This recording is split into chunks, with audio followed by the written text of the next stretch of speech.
बच्चों में डॉक्टर महेश कुमार पालीवाल, सहायक आचार्य रसायन विज्ञान, राजकीय कन्या महाविद्यालय चौमू। आज हम द्वितीय वर्ष के ऊष्मागतिकी प्रथम का अगला भाग पढ़ेंगे। उसमें हम आंतरिक ऊर्जा तथा एंथैल्पी या तंत्र की पूर्ण ऊष्मा व आंतरिक ऊर्जा में परिवर्तन व एंथैल्पी में परिवर्तन के बारे में विस्तार से अध्ययन करेंगे। तो सबसे पहले अपन पढ़ते हैं आंतरिक ऊर्जा, इंटरनल एनर्जी, जिसे U या E द्वारा रिप्रेजेंट करते हैं या प्रदर्शित करते हैं। आंतरिक ऊर्जा क्या होती है? प्रत्येक पदार्थ ऊर्जा की एक निश्चित मात्रा से संबद्ध होता है। ऊर्जा की यह मात्रा उसके ताप, दाब व आयतन व उसकी रासायनिक प्रकृति पर निर्भर करती है। इस ऊर्जा को पदार्थ की आंतरिक ऊर्जा कहते हैं। यानी कि ऊर्जा की वह मात्रा जो ताप, दाब, आयतन व उसकी रासायनिक प्रकृति पर निर्भर करती है, उसे पदार्थ की आंतरिक ऊर्जा कहते हैं। इसे U से प्रदर्शित करते हैं और पूर्व में इसे E से प्रदर्शित करते थे। तो U जो है वो ET plus, ER plus, EV plus, EE plus, EN plus, EPE plus, indeterminate factors पर निर्भर करती है। यानी कि आंतरिक ऊर्जा translational energy, rotational energy, vibrational energy, electronic energy, nuclear energy, potential energy और कुछ बहुत सारे ऐसे फैक्टर हैं जिन पर आंतरिक ऊर्जा निर्भर करती है। इसी कारण से पदार्थ की आंतरिक ऊर्जा का सही मान का ज्ञात करना संभव भी नहीं हो पाता, यानी कि उसको एग्जैक्ट हम डिटरमाइन नहीं कर सकते। किसी पदार्थ की अथवा तंत्र की आंतरिक ऊर्जा का मान निश्चित होता है, वह उसकी अवस्था पर निर्भर करता है, इस बात पर नहीं कि तंत्र अथवा पदार्थ ने यह अवस्था किस प्रकार से प्राप्त की है। अर्थात आंतरिक ऊर्जा एक अवस्था फलन है, न कि पथ फलन। आंतरिक ऊर्जा एक मात्रात्मक या विस्तीर्ण गुण है, एक्सटेंसिव प्रॉपर्टी है। ये आंतरिक ऊर्जा तो ज्ञात नहीं की जा सकती, परंतु आंतरिक ऊर्जा में परिवर्तन को ज्ञात किया जा सकता है। तो आंतरिक ऊर्जा का में परिवर्तन जो हो जाएगा वह delta U is equal to U final minus U initial के बराबर होगा। किसी अभिक्रिया के लिए आंतरिक ऊर्जा में परिवर्तन जो होता है वह समेशन उत्पादों की आंतरिक ऊर्जा माइनस समेशन अभिकारकों की आंतरिक ऊर्जा के बराबर होता है। यानी कि delta U is equal to summation UP minus summation UR, जहाँ पर समेशन U उत्पादों की आंतरिक ऊर्जा है, जबकि समेशन UR जो है अभिकारकों की आंतरिक ऊर्जा है। अब हम पढ़ते हैं आंतरिक ऊर्जा के अभिलाक्षणिक गुण। पहला, चूँकि आंतरिक ऊर्जा तंत्र में पदार्थ की मात्रा पर निर्भर करती है, अतः यह एक मात्रात्मक गुण है। आंतरिक ऊर्जा में परिवर्तन किसी अभिक्रिया से निश्चित ताप व निश्चित आयतन पर ऊष्मा के निकलने या अवशोषण को प्रदर्शित करता है। तीसरी, ऐसा प्रक्रम जिसमें तंत्र से ऊर्जा निकलती है, अर्थात उत्पादों की आंतरिक ऊर्जा का मान अभिकारकों की आंतरिक ऊर्जा के मान से कम हो, तो डेल्टा U का मान जो है वो 0 से कम हो जाएगा, तथा उस स्थिति में डेल्टा U का जो चिन्ह है या आंतरिक ऊर्जा में परिवर्तन का चिन्ह है वह ऋणात्मक होगा। इसके विपरीत ऐसा प्रक्रम जिसमें तंत्र ऊर्जा का अवशोषण करता है, अर्थात आंतरिक ऊर्जा उत्पाद की आंतरिक ऊर्जा का मान अभिकारकों की आंतरिक ऊर्जा से अधिक हो, तो आंतरिक ऊर्जा में परिवर्तन का मान 0 से अधिक होगा तथा डेल्टा U का जो साइन होगा वह धनात्मक होगा। समतापीय प्रक्रम जिसमें आदर्श गैस होती है के लिए डेल्टा U का मान हमेशा 0 होता है, यानी समतापीय प्रक्रम में आंतरिक ऊर्जा परिवर्तन जो होता है 0 होता है। चक्रीय प्रक्रम के लिए भी आंतरिक ऊर्जा में परिवर्तन हमेशा 0 होता है। अब हम बात करते हैं डेल्टा U का महत्व क्या होता है। हम जानते हैं ऊष्मागतिकी के प्रथम नियम अनुसार delta U is equal to Q minus W होता है, और इसकी हम अगर W का मान P डेल्टा V रख दें तो हमारे पास Q minus P into delta V हो जाएगा, और सम आयतनीय परिवर्तनों के लिए डेल्टा U का मान 0 हो जाएगा, तो हमारे पास जो है कार्य का मान 0 हो जाएगा। उस स्थिति में हम डेल्टा U जो है आंतरिक ऊर्जा में परिवर्तन है वह QE के बराबर होगा, या QE है वह आंतरिक ऊर्जा में परिवर्तन के बराबर होगा। यानी कि जो ऊष्मा है, स्थिर आयतन पर ऊष्मा का मान जो है वह आंतरिक ऊर्जा में परिवर्तन के बराबर होगा। हम नेक्स्ट बात करते हैं एंथैल्पी या तंत्र की पूर्ण ऊष्मा, एंथैल्पी और heat contents of A system. जब किसी तंत्र की एंथैल्पी उसमें निहित कुल ऊर्जा होती है, किसी तंत्र की एंथैल्पी उसमें निहित कुल ऊर्जा होती है जो कि आंतरिक ऊर्जा तथा दाब आयतन के योग के बराबर होती है, इसे H द्वारा प्रदर्शित करते हैं। H = U + PV हो जाएगा। किसी रासायनिक अभिक्रिया में निश्चित ताप व निश्चित दाब पर ऊष्मा में परिवर्तन एंथैल्पी द्वारा बताया जाता है।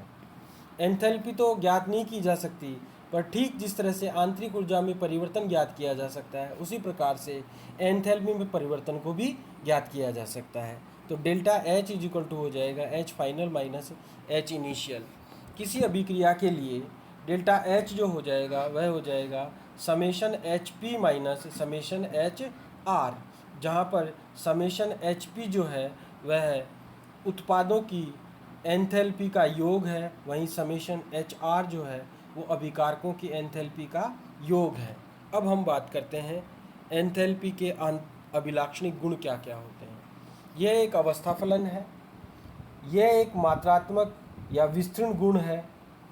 तंत्र का ये एक मात्रात्मक और विस्तृण गुण है, यानी कि मात्रा पर निर्भर करता है एंथैल्पी जो है।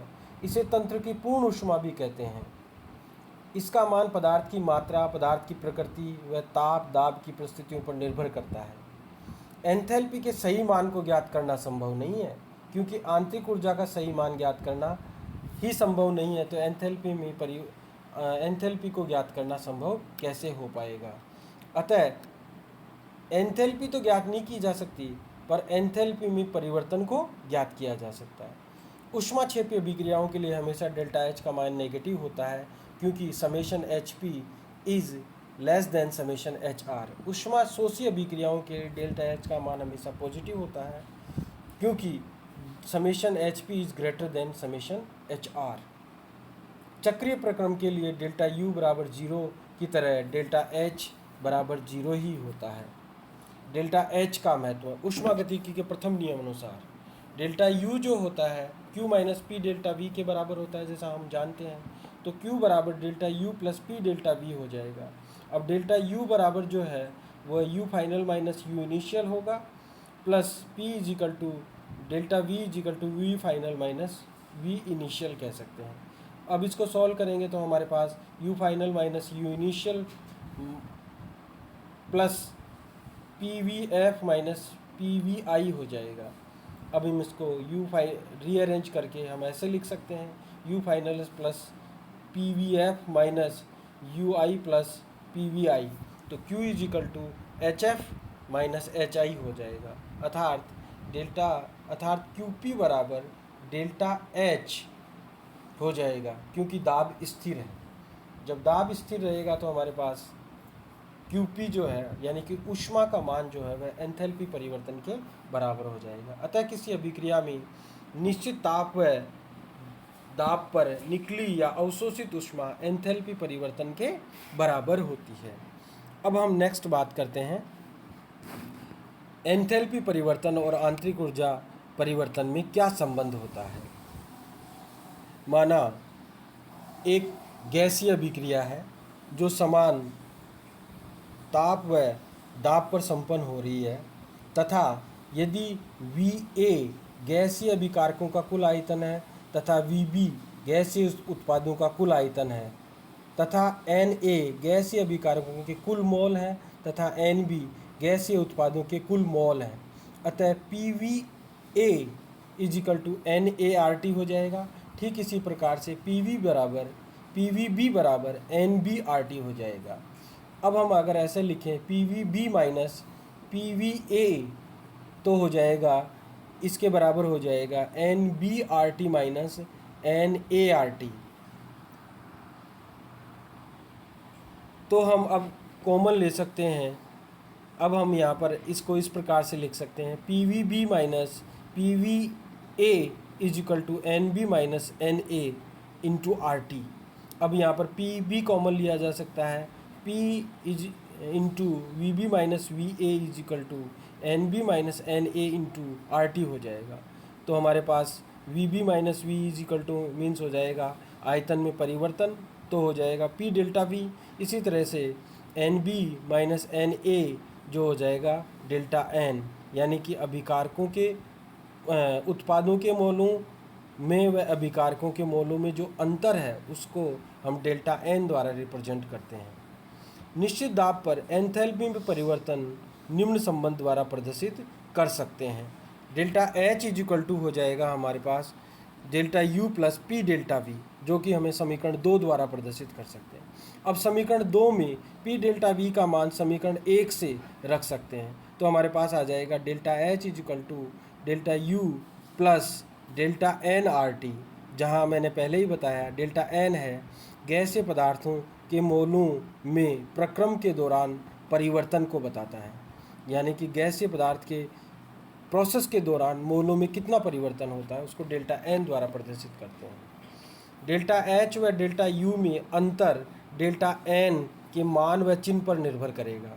यदि डेल्टा एन का मान 0 होगा तो डेल्टा एच और डेल्टा यू का मान बराबर होगा। यदि डेल्टा एन का मान नेगेटिव हो, यानी उत्पाद के मोलों की संख्या कम हो, तो डेल्टा एन का मान नेगेटिव होगा, तो delta H is very very less than delta U हो जाएगा। यदि डेल्टा एन का मान पॉजिटिव हो तो delta H is very very greater than delta U हो जाएगा। इस स्थिति में उत्पाद के मोलों की संख्या अभिकारकों के मोलों की संख्या से अधिक होगी। हम जानते हैं सम आयतनीय परिवर्तन के लिए डेल्टा यू जो है वो क्यू वी के बराबर तथा समदाबीय परिवर्तन के लिए डेल्टा एच जो है वो क्यू पी के बराबर होगा। तो हम डेल्टा एच व डेल्टा यू का मान समीकरण 3 में रख सकते हैं। तो हमारे पास आ जाएगा डेल्टा एच बराबर तो हम रख देंगे क्यू पी और डेल्टा यू बराबर क्यू वी रख देंगे, तो हमारे पास आ जाएगा Q P is equal to Q V plus delta N R T. ये एक निश्चित और संबंध प्राप्त हो गया। अब हम संक्षेप में इन संबंधों के बारे में या डेल्टा एच व डेल्टा यू के बीच में क्या संबंध है उनके बारे में कहें तो हमें मुख्य रूप से 4 संबंध प्राप्त होते हैं। पहला है delta H is equal to delta U plus P delta V. दूसरा है delta H is equal to delta U plus delta N R T. और तीसरा संबंध है Q P is equal to Q V plus P delta V. और चौथा है Q P plus Q V plus delta N R T. इस प्रकार से हमारे को 4 संबंध प्राप्त होते हैं। अब हम नेक्स्ट जो बात करेंगे वो हीट कैपेसिटी के बारे में करेंगे, ऊष्माधारिता के बारे में बात करेंगे। और ऊष्माधारिता भी एक इम्पॉर्टेंट पार्ट है जो नेक्स्ट क्लास में हम करेंगे, और उसके बाद जूल थॉम्सन का नियम पढ़ेंगे। धन्यवाद।